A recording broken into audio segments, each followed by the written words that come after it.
و این نام رسول الله از قرآن مقصد ایمین ورق پیامبرم سیاه کردن تن مایل من سیاه من نمیکنم مایلش شما صلح تینجی میخواهید همین سیاه کردن که خداوند در سوره فتح گفت محمد رسول الله و شما میخواهید که ای ورق گیره من نام اینه که در تاریخ میزنم که رسول ای کی میگیره نام رسول الله را کی نصف میکنه نام رسول الله ها اون زمان دا اونها گفتن نام حبیب گفتم نامش هم که خط زدن ده که خدا گفت محمد رسول الله والذین معهم این محمد رسول من او کسایی که قطعی وان اینا کافرها ده برحمه اینا بین یکدیگریشون مهربانن نسبت خدا در رکوع سجود و گریان نام رسول اکرم در قرآن مهر شد برای من همین عزیزا این رسول الله های حضرت پدرشان باباشان عبدالمطلب میگه که بچه محمد چیده دیر کردی رنگی زنکو شدم در حقت میپویم تا کی میبیوی چخل میبیوی گرگیرد کعبه دعا کردم دعام انا همین بود بچه محمد ربی رد راکب محمدا رده لی وصن عندی یدا پروردگارو این سواره من این ملکاوی من این یاردمچی من نبیرم محمد برای من بازگردان زیرا این که بر حق من لطف کن من دیگر نمیتونم اخی من چی زیخ موندم بازش گردم هنگامی که رسول اکرم اومد برگشت شترا را آورد عبدالمطلب گفت فرزندم من یک مانندی زنک شدم در حقیقت گریه میکنم میشنم که در کجایی زیرا که دانست در 8 سالگی بابا را از دست داد حکمت الهی همین بود که پیغمبر تنها مورد عنایت الله قرار گیرد بدوری از دستانی که برای راهنمایی و تلاش نمایند و مالی که برای او بتیان و کمک کنند او را برای واسط مقام ها رسانند بر رهبری تأثیر کنند دنیا برای او تأثیر کنند بنابر همین سبب پدر مادر عمک بابا همه را خدا دور کرد تا خمان یتیم کلان شد فقیر کلان شد تاجیر کلان شد 10 مرده کلان شد برای آنکه دنیا و تمام باشش دنیا و واسطه اولاد اجدادش رسول الله را مغرور نکنه یک از باباش چمانش فخر میگه باقی بابا من برای همین موریدی خاصی پروردگار چه موریده او این همین ما ودعك ربك وما قلى وللآخرة خير لك من الأولى ولسوف يعطيك ربك فترضى ولسوف خداوند در قرآن در 5 جاش کلمه چه آورده بوده در 5 جاش کلمه چه آورده بوده رضا در 5 جای قرآن پروردگار کلمه رضا آورده بوده یک تاش همین بود 13 سال رسول الله رو به طرف بیت المقدس نماز خواندن آمدن مدینه منوره آمدن وقتی که مسجدی قبلتین در آمدن در دیگر مسجدها باز طرف بیت المقدس نماز میخواندن یهودیای مدینه گفتن که این پیامبرم ایخمون بوده در قبله خمون نماز خونده است اینا شما پیامبر اخیر گفته این اخیر نیست اولی این ایخمونه که حضرت برآمدن بیرون همین تا آسمان نگاه کردن و به دلشان آرزو کردن که پروردگار رو نمیشه که کعبه قبله شود دلشون که حضرت طرف آسمان ده روشون گردوندن درون مسجد قبلتین خداوند آرزو کنه و همون سرزمین رای مسجد قبلتین زیارت کنه درون مسجد قبلتین حضرت در آمدن همین تا زیخ یهودی‌ها خفش کردن اکنون همین حالت ده پروردگار پیامبر آسمان نگاه کردن دو بار که نمیشه که گفتن همین کعبه برای من قبله باشه که همین حالت در درون نماز بودن که این همین آیه مبارکه نازل شد قد نرى تقلب وجهك في السماء متر دیدستیم آسمان در رو تگردونده استی متر نگاه داریم تو چیکار کردی یا ماشم میدونم حبیبم قد نرى تقلب وجهك للسماء فلنولينك قبلة ترضاها انا قبله را که تو گفتی منم راضیم اینا ببین که در همین جا پیامبر کعبه را گفت با دلش گذران خدا گفت تو راضی باش من راضیم ترضاها من راضیم این همین کعبه قبله تو باشه همین درونی مسجد بود که قبله تغییرات شد همین آیت معلوم میشه که کسی که در قبله رسول الله سجده نمیکنه وای انسان دشمن رسول اکرم این همه جا معلوم شد قد نرى تقلب وجهك فی السما. ما تو را دیده استیم که آسمان نگاه میکنید، ما تو را نگاه داریم، دیده استیم. این قبلتان ترضاها، این قبله کعبه را میگی منم راضیم. انا با سوره والضحی میگه ولا سوف یعطیک ربک فترضا. در آینده خدا همین خیل برایت عطا میکنه، بزرگیای میتیان که در آخرت تو او بزرگی ها را میبینی راضی میشی. در راضیگیت من راضیم. برای من الحمدلله این نعمت ها، این قرآن، این بزرگی ها، این یکتش این همین بزرگی است. ذالک نتلوه علیک من الآیات و ذکر الحکیم. آیه 58 سوره آل عمران. ذالک نتلوه علیک. آخه من از عیسی و از مریم و از اون منطقه های گپ میزنم که در انطاکیه و دو منطقه ها 500 سال پیش ای تو این تاریخ گذشتگی ای حبیب و من برای تو میگم من الآیات، اینو معجزه نماش.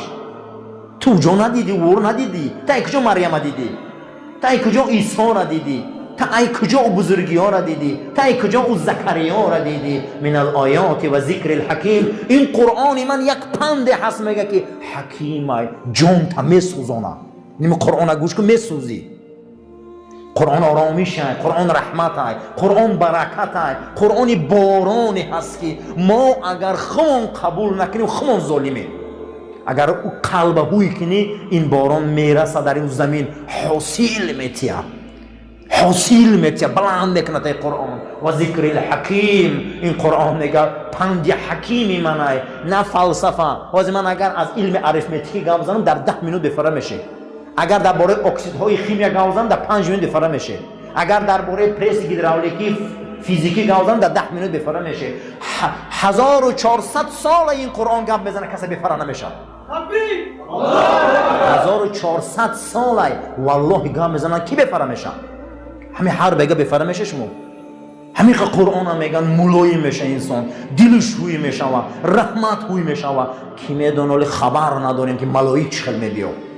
برای همین قرآن ای الله جلال الله ذالک نتلوه علیک. ای پیغمبری که یه حرف نخوندی، ای پیامبری که یگان مدرسه را ندیدی، ای پیامبری که یگان استاد ندیدی، من تو خبرای میبیاری معجزه ای.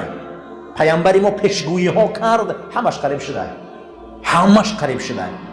من الآیات تو معجزه داری، 3,500 معجزه احمد آشکاره صلی الله علیه و سلم. یکتش قرآن عظیم شانه، یکتش قرآن هست که امروز یک ورگلش دیگرگون نشده، از زمان رسول الله به ما آمده رسیده.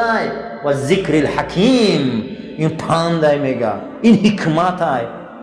در دیگر جای قرآن لا یسرناک، همین که سبکش کردگی میگه که شما نمیفهمه که قرآن ای کجا آمده. لیکن وقتی متخصصین قرآن گپ میزنن میگه خیال میکنی که همین کودک درون گوهرا میفهمه. میگه چه برای آن که قرآن میگه من سبک کردم برای شما خدا، اما سبکش کردم از زبانی پیامبر. نباشه خود قرآنی شوخی نیست. این میدونین از کجا نازل میشه و این ای کجا آمد، ای کدام بلندی ها آمد که اونجا در باران هم دیرانه میکنه اوجا را و لوح المحفوظ میگم. اما سبوک های، آرامیش های.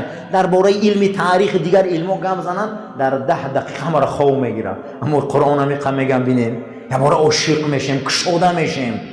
برای همین این پیامبر آمد، اینقدر مورد لطف الله قرار گرفت. ادعای نبوتش همینه که انا میخوام یتیم خدا به همین درجه ها رسان. روز مردم پیش عبدالمطلب میبیاین که عبدالمطلب باران نمیباره در زمین های مکه، به حد قشاقی و کمبغلی های چند سال های. بیا پیش کعبه را رویم خدای ابراهیم در حقش دعا کنیم که پروردگار باران مونته. تو کلان مونی. رفتیم عبدالمطلب، میگه عبدالمطلب استاده گو خوز میبیام. رفت که جناب پیغمبر بازی دارن. پیغمبر اکرم ای دستشون قبیدن و گفتن رفتیم بچم. به حضرت آوردن رو بر روی کعبه استادن و جناب پیغمبر میگه دستشون قبیدگی بچه که یوشد. طرف کعبه نگاه کردن و گفتن ای خدای کعبه، عبدالمطلب در پیش تو هیچ قرب منزلت نداره، لیکن یک خواهش داره که نمی نبیرش آینده آدمی بزرگه. همین نمیشه که با طفیل نبیره من باران تی. همین خیلی باران بارید میگه که مکه در زیر بارانی سیل گم شد قریب. بعد از اون مردم آمدن که عبدالمطلب دعا که بس شود. با میگه رسول الله رو گرفت پیش کعبه رفت. گوی ای خدای کعبه به حرمت نبیرم که آسمان گو بس کنم. در اون زمانی کودکیش معجزه های آشکار در رسول الله. پیامبر ما پیامبری هست که خداوند روزگی او در روزگی دادگیه. سبب انمی آیه 58 همین بود. ذالک نتلوه علیک من الآیات و ذکر الحکیم. اشاره این موسی و آدم و ابراهیم در قرآن تو آوردم برای مردم گپ میزنی. ای پیامبر این معجزات من برای تو گپ زده استم که تو چرا نمیدونستی. این قرآن یک پندی هست که پند این دنیا را نه قلب و کوه را میلرزونه. این پند قرآن شوخی نیست. کوه میلرزن از این، دیلا میلرزن، روح میلرزن. هزارها آدمی رمیده، هزارها آدمی وحشی، هزارها آدمی آدمخور و آدمکش، هزارها بیراه به واسطه این ذکر حکیم، به واسطه این کوه جنبان و سوی حق آمدن. انسان های شایسته شدن، انسان های چشتن آدم شدن. معلوم است که این قرآن روحی ما را تربیت میکنه، ما را به سوی حق میبیوره. آینه این، در این آینه ما خودمون میبینیم که کیم. بنابر این سبب خدا ذالک نتلوه علیک. این داستان عیسی و داستان مریم و زکریا من تو در گفتم، تو نمیدونستی. این ذکر حکیمه، این ذکری هست که شما بسیار عبرت میگیرید. پروردگار ما را برای راست هدایت کن، ما را از آفت بلاها محفوظ دار، ما را واقعا امتی. و معلوم شما که این ایمان فردا ما را در نزد خدا منزلت میتیه. معلوم شود که 124,000 یک روایت، 360,000 یک روایت پیغمبر برای ما آمده. دانشگاه خدا را آباد کردیند، دانشگاه خدا را راست کردیند. این دانشگاه برای نجات ما آمده. خدا او ساعت ساز نیست که ساعت ساز او در دست کی میغلطه پروا نداره. خدا ما را خلق کرده، نمیخواه که ما در دست ابلیس غلطیم. ای جنس خمان پیامبران الهی را داد.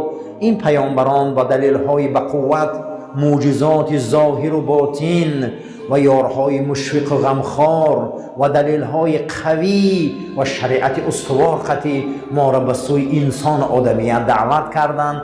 یکی از همون نفر محبوب خدا رسول اکرم صلی الله علیه و سلم.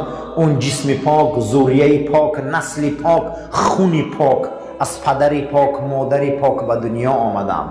پیامبر اکرم صلی الله علیه و سلم بعد از وفات مادرشان تحت کفالت باباشان و عمکی بزرگوارشان ابو طالب نمای افته بدید. حضرت محمد مصطفی صلی الله علیه و سلم در 6 سالگی بودن که مادرشان در منطقه ابوا واقع بین مدینه و منوره از دنیا درگذشتند. او برای دیداربینی دایه ها و تقاها و بنی عدی بنی نجار رفته بود. در هنگام بازگشت به سوی مکه مکرمه در همین منطقه سیرت ابن هشام جلد 1 صفحه 168 میبیاره که در همون منطقه ابوا در یک تبلرزه و گریب از دنیا گذشتند. جناب پیغمبر 6 ساله بودن. جناب پیغمبر 6 ساله بودن، از مادر مهربانشان جدا شدن. در همون وادی، در همون منطقه مادرشان به خاک سپاریدن. قسمتی از علما وصف میکنن در تاریخ‌ها و تاریخ‌های وسیع میبیارن که آیه مبارکه قرآن که یعرفون کما یعرفون ابناءهم. ای پیامبر این یهودیا و این مسیحیا و تمام انسانیتی که برای اونها پیغمبر و کتاب آسمانی اومدگی هست، اونها ترا میشناسن، چه خیلی که فرزنداشون میشناسن و ترا میدونن. راوی ها روایت میکنن که عبدالله پدرشون یهودیان زهرالود کرده کشتن که از همین پشت، از همین نسل تازه، از همین ذریه پاک آخران پیغمبر به دنیا میبیاد. چند بار گفته بودم که عبدالله مرد شجاع، قامت بلند، زیبا، همین خیلی انسانی بود که میدیدگی انسان عاشق میشد عبدالله را. همین خیلی زیبا بود. وقتی که به دنیا میبیاید حضرت عبدالمطلب میگه که اگر همین که زنم بچه کنه در پیش کعبه قربانیش میکنم، نظر خونه خدا میکنه. به دنیا میبیا عبدالله پدری رسول اکرم. دیگه میخواه خشو جوان به دست وقتی که همین خیل نیت که میکنن با کلانای قریش میگن نه بیا قرعه پرتایی میکنیم عبدالمطلب این خوب نمیشود نخو فرزند قربانی کنی میگه من نسل ابراهیمم همین نرز کردگیم قرعه پرتایی میکنن در قرعه 100 شتر میبیاید 100 شتر چی میکنن با جای عبدالله قربانی میکنن رسول اکرم صلی الله علیه و سلم میگفتن که من فرزند 2 تا قربانی شده رای خداوم میگه کیای میگه یکم بابام اسماعیل دوم پدرم عبدالله هر دوشم در رای خدا قربانی شده بودن او شام به قربانگاه کشیده شد این شام به قربانگاه کشیده شد به عوض او گفته از جنت خدا قشقاری کبوت آورد به عوض این بابام 100 شتر قربانی کرد من فرزندی 2 تا قربانی شده در رای خدا وقتی که میبیای با زن یهودی صحبت میکنن این زن یهودی صحبت میکنه که بیا با هم ازدواج کنیم میگه مکه برم از پدرم اجازت پرسم بیام میگه آخی خیلی بیا بکنیم و میری روزی نمیشه عبدالله میبیای که در این حالت آمینه بنت خویلد قدر است بود مادرمان آمینه را به حضرت پدرشان خواستگاری کردن آمینه در نکاح عبدالله در آمد مجموعاً 1 هفته 1 روایت 9 روز زندگی کردن عبدالله گفت من مدینه منوره میرم برای تجارتام تیز سرباز میگردم اون زنی یهودی در وقتی که پیشش رفت عبدالله آمد اون دختره که یهودیه که تجارت میکرد گفت اینا من آمدم بیا اکنون ازدواج میکنین تو شرط مونده بودی که من در گپم میستم که این زن گفت که نه برای من تو دیگه در کار نیستی گفت سبب برای چی در کار نیستم گفت همون ستاره که در بین 2 کتفت میدیدم همون ستاره دیگه نیست اون ستاره در بطن آمینه گذشته یعرفون کما یعرفون ابناءهم این یهودیات را میشناسن چه خیلی بچه‌هاشون میشناسن همون حالت در راه میبیا در راه یک تبلرزه میشم و میمره یهودیو در همون وقت جناب پیغمبر در بطن مادرشون 6 ماهن یاری باید 4 ماهن یاری باید در راه میبیا به هیچ میمره یه زهرش میکنن زهرالودش میکنن بعد از او آمینه مادرمان به وزن میمونه جناب پیغمبر به دنیا میبیاین حضرت چیکار میکنن میبیاین در همین وادی با نام ابوا در همین وادی میبیا توایاش خبر میگیره بنی نجار همینجا مادرشان هم همینجا در مادرشان هم زهرالود میکنن حضرت جوان بود میگه همین تا آمد میگه پنهان توایاش آوردن کفالت و کفیلی را کی گرفت عبدالمطلب عبدالمطلب فرزندای زیاد داشت بعد از مرگ مادر پدر بزرگش عبدالمطلب سرپرستی رحمت للعالمین به ذمه میگیرن پیامبر اکرم صلی الله علیه و سلم در زیر سرپرستی عبدالمطلب کلان میشوند عبدالمطلب فرزندای زیاد داشته که زیاد از 10 نفر بوده اما یگان تش رنگ محمد دوست نمی داشته صلی الله علیه و سلم رسول الله محبوب بودن در پیش باباشون امکاش میگه رشک میبردن یگان نبیرش رنگ محمد میگه شیرین نبود صلی الله علیه و سلم او مردی با حیبت بود یگان فرزندش در سری زانی عبدالمطلب یگان مرشتگی نبوده یگان نبیرش در سری زانی عبدالمطلب ششتگی نبوده اما رسول الله میششتیم مید حق بدیم میگن میششتن اما امکیاش تلاش میکردن که او را ای سری زانی عبدالمطلب گیرن هر بار نیت میکردن میگه عبدالمطلب صدا بالا میگه چخش نشوی من بیایا بشینم چقش نشوی اما پدر بزرگ میگه میگفت کارتون به این نگیره کار نداشته باشه به این زیرا که من در چهره این آینده در آدم بزرگ میبینم چقش نشوی روایت سیرت نبوی ابوالفاریس صفحه 101 جلد 2 آوردگی بوده یک روز میرسد که محمد من بزرگ میشود یک روز میرسد که محمد من کلان میشود تمام شاه و گداش میشود صلی الله علیه و سلم واقعا حق شد واقعا حق بود امروز تمام دنیا در رسول الله شگون کرده امروز هیچی دنیا ارزش ارزه نداره در پیش رسول اکرم صلی الله علیه و سلم آثارخانه های بزرگ دنیا یک دانه موی سرش دارن فخر میکنن امروز آثارخانه های بزرگ دنیا صله رسول الله را دارن فخر میکنن. آثارخانه های بزرگ دنیا قاشق رسول اکرم را دارن فخر میکنن. حتی یک کاسه آب نوشیش عرضه میلیون ها دلار موندن روزی شدن. امروز هیچ کس به اندازه رسول الله مهربان نیست. زمین این خیلی بزرگ و آبرومند نیست. حضرت بسیار دوست می داشت. هر کاری را که به پیغمبر وظیفه دار میکرد، پیغمبر همون کار همین خیلی اجرا میکرد که همش خیر و برکت بود.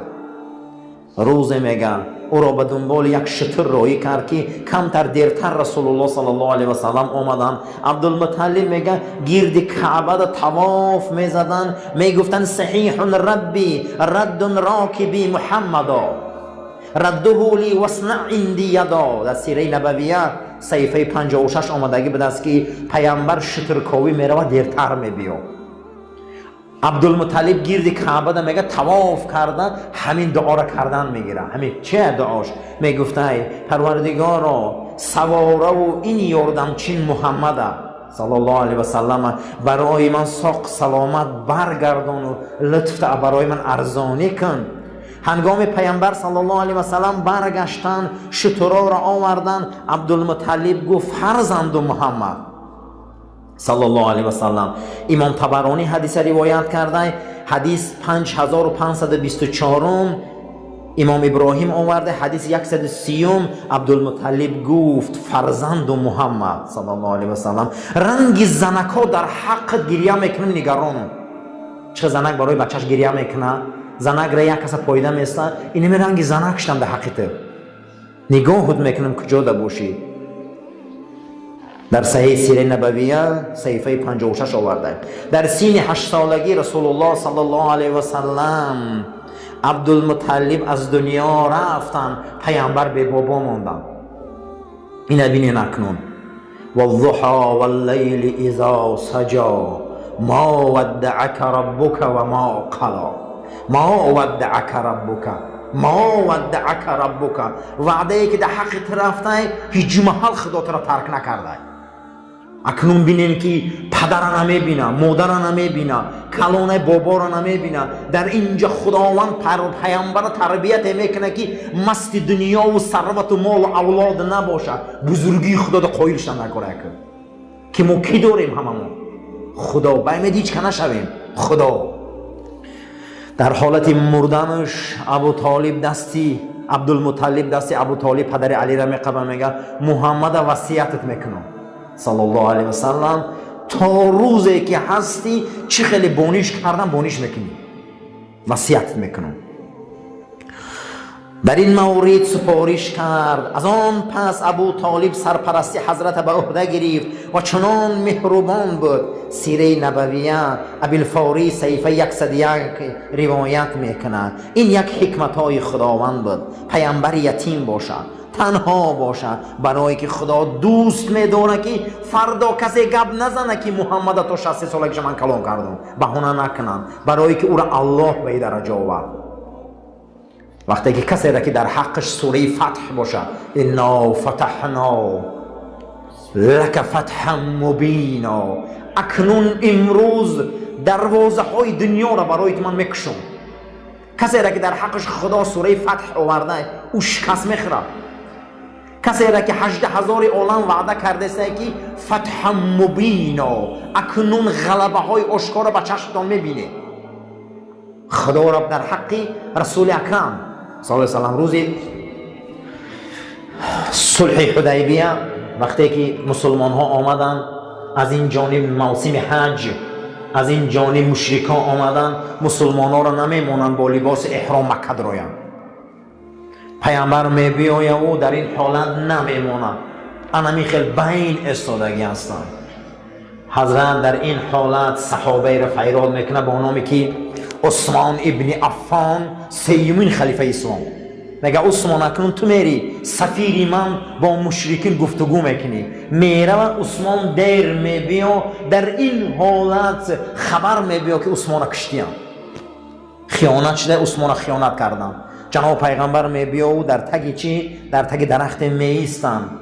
بعد از اون میگن ای مردم دوباره بیای بیعت میکنیم، اکنون دست میتیم برای خون عثمان. همه بیعت میته برای ایمان و توفیق، همه بیعت میته برای که خونی عثمان بازگردانده شود. در همین حالت میگن ندا میبیا که عثمان زنده اومده است. بعد از عثمان میبیا و از صلح گپ میزنه که حضرت اینا گفتن ما صلح میکنیم با اون شرطی که شما این مثال حج نمیکنید. شرط موندیم. پیامبر اکرم میگه وقتی تنجی آرامی صلح باشه ما الان حج نمیکنیم. امروز اکنون بینه که کی طرفدار صلح تنجیه؟ اسلام یا دیگر آدما؟ پیامبر حجن ترک میکنه، احرام میبره، میگم مایلش من راضیم تنجی باشد از زمین. همین شما تنجی میخواهی؟ ای سال دیگر حضرت حج قرض کردن آمدن، حج قضایی داشتن. وقتی که آمدن صلح حدیبیه، ستون مهره تاریخ اسلامه. صلح حدیبیه از این جانب آمدن و یا شرط را همش موندن، شرطای وزبین موندن.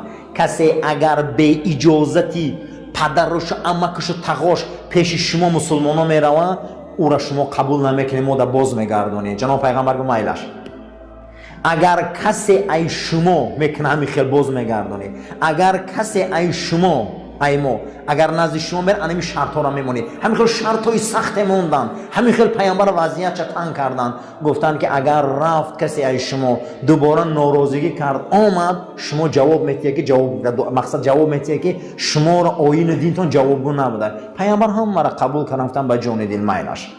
از سال امی حالت آمدن در همین ورق کلان توافقنامه اکنون باید نام ها نوشته شود. از این نام از مشرکان سهیل ابن عمر، ابو سفیان ابن حرب همه کلان شونده ها. از این جانب حضرت ابوبکر، حضرت عمر، حضرت علی، حضرت عبدالرحمن ابن عوف، رسول اکرم صلی الله علیه و سلم موافقه صلح می شود.